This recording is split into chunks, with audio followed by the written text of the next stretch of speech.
Duelo is Soulframe's newest pact, and it is swiftly becoming my favorite. It works with any virtue and every weapon, it supports a variety of different playstyles, and it rewards you for tactical gameplay. But it can be a bit complicated to build. In fact, Duelo serves as a great example for how to build any pact in P14, so let's take a look at some options and see what we can learn.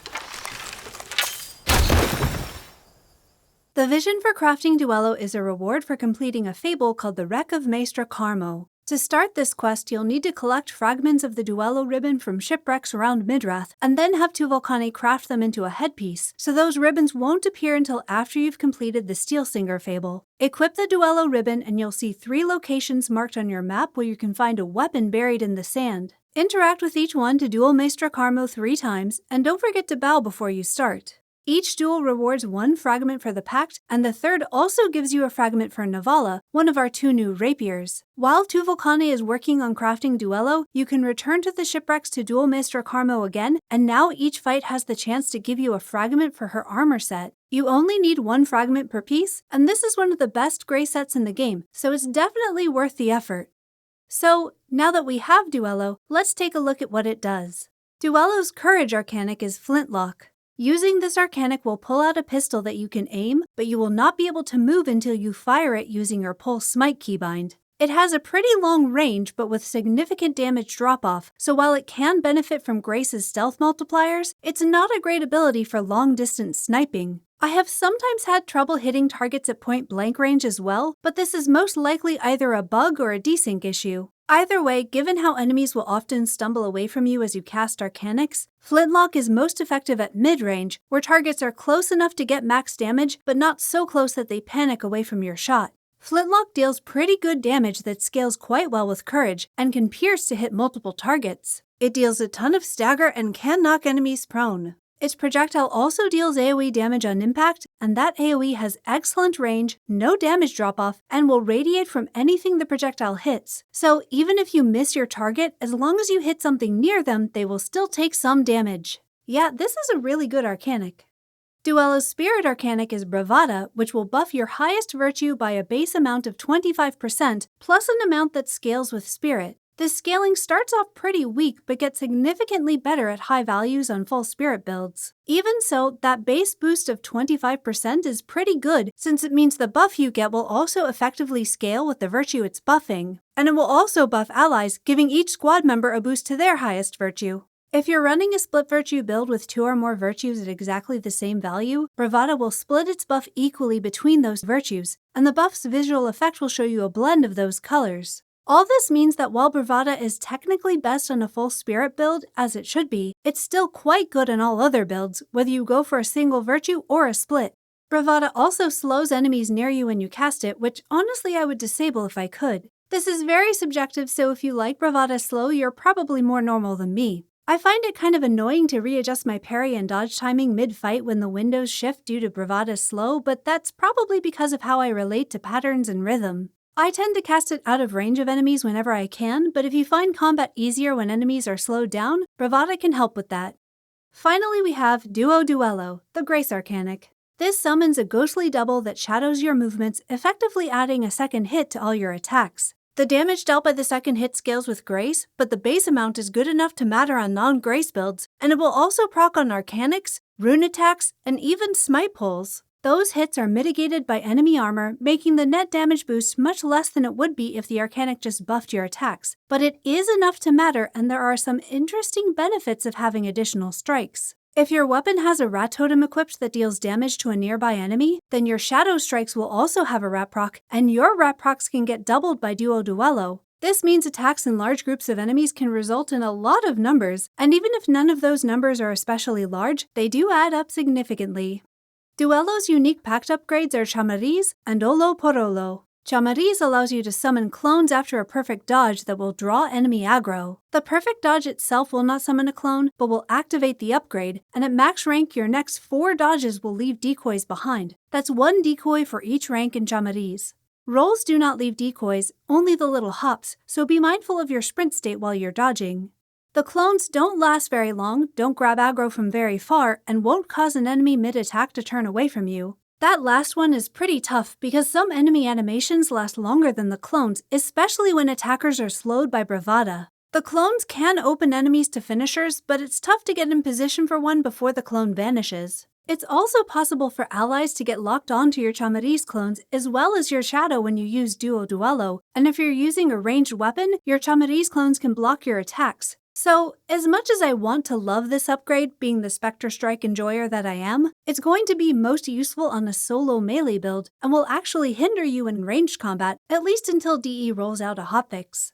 Olho, on the other hand, is quite strong on every build. Any attack after a dodge has a chance to inflict a bleed, whether you dodge an attack or not, but as with Chamariz, rolls do not seem to activate this. The chance of inflicting a bleed definitely increases with your rank in the upgrade, but it seems like you might need to attack within a certain amount of time of your dodge in order to get that chance. So to test this accurately, I had to hop before every attack. Each bleed tick deals 35% of the damage of the attack that procced it, calculated before armor mitigation, and normal enemies will take 7 ticks while bosses take 6. This is obviously quite good, especially on low damage weapons like short blades. The armor-ignoring bleed ticks can provide a significant damage boost. Additional hits to a target with an active bleed will add stacks to that bleed, giving fast-attacking weapons another advantage here. You can't extend or refresh the duration of the bleed, but you'll see multiple damage ticks per second from the added stacks. Blocked hits can still activate the bleed, as can arrow hail, and while hail does deal less damage than other bow shots, leading to a weaker bleed, you can stack procs very quickly for excellent results.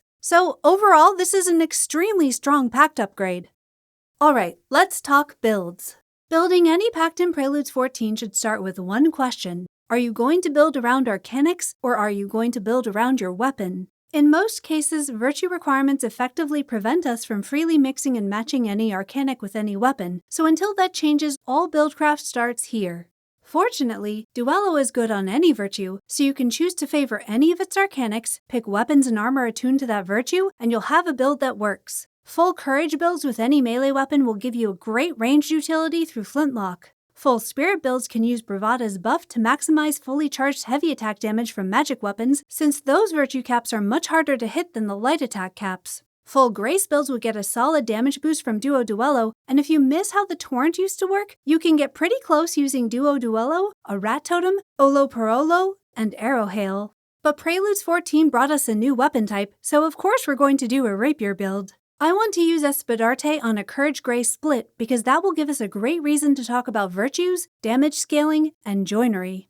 The basics of damage scaling have not changed since the weapon damage video I made in P13. The only difference now has to do with joinery. Joinery now adds 1 to 3 pips of damage scaling to your weapon depending on the rarity of the joinery you add. Each pip gives 0.5 damage per point you have in that virtue. However, damage scaling now has a hard cap of 2.5 damage per virtue point. It looks like this was implemented by simply truncating damage scaling at 2.5 because grace weapons should get an extra 0.3 damage from the Envoy grace scaling, but they don't. This means your thrice blessed Marrow's Bane might still have 7 pips hidden in that gold trimmed icon, but the damage is hard capped at what you'd get from 5 pips. More importantly, this means Espadarte will get more damage from a 3-pip Courage Blessing than from a 3-pip Grace Blessing, since you're losing that extra Grace multiplier by maxing out its Grace scaling. If this gets fixed, then you can just pick whichever virtue you like for your blessing, but until then, any weapon with a Grace split will get more damage by blessing the other virtue as long as you're below its damage cap.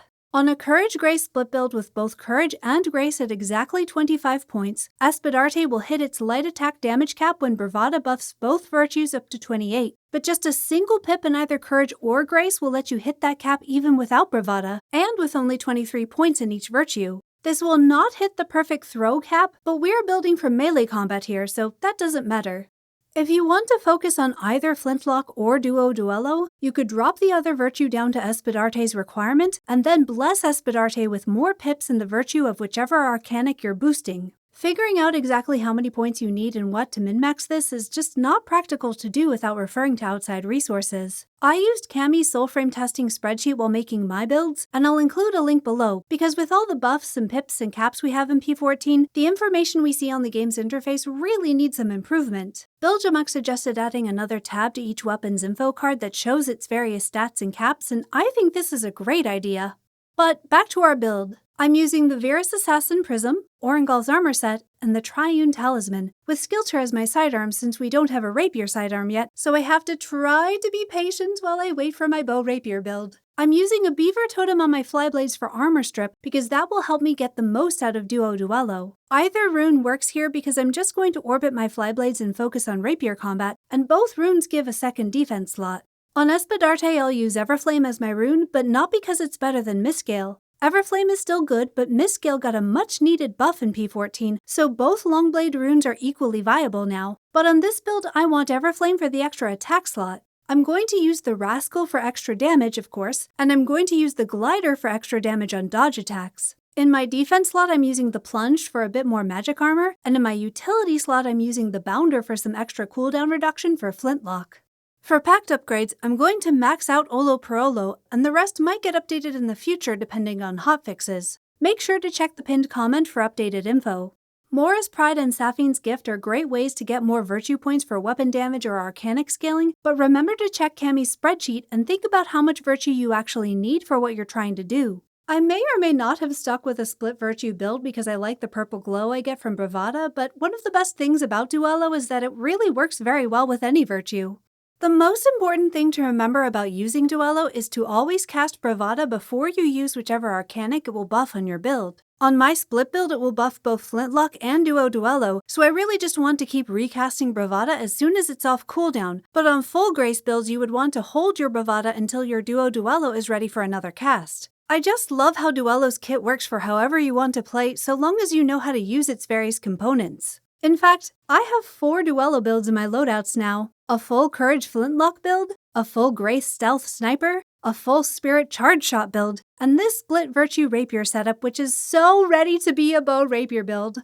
My only complaint here is that I wish we had Split Virtue Joinery to complement those Split Virtue builds. As soon as we do get a rapier sidearm, I'm going to have to give up my pretty purple glow because it's not currently possible to reach the charge shot cap on most bows without leaning into 5 pips on one virtue. And figuring out how many points you need in any virtue is way more opaque than it should be. Fortunately, the game is currently forgiving enough that you'll still have plenty of fun on a build that isn't min-maxed, but when the devs add more difficult content to Soulframe, as they said they would during the last dev stream, I hope they also improve the interface to help us build for that content. So that's Duelo, easily Soulframe's most versatile pact. What's your favorite Duelo build? Let me know in the comments. Thank you so much for watching, and until next time, happy hunting!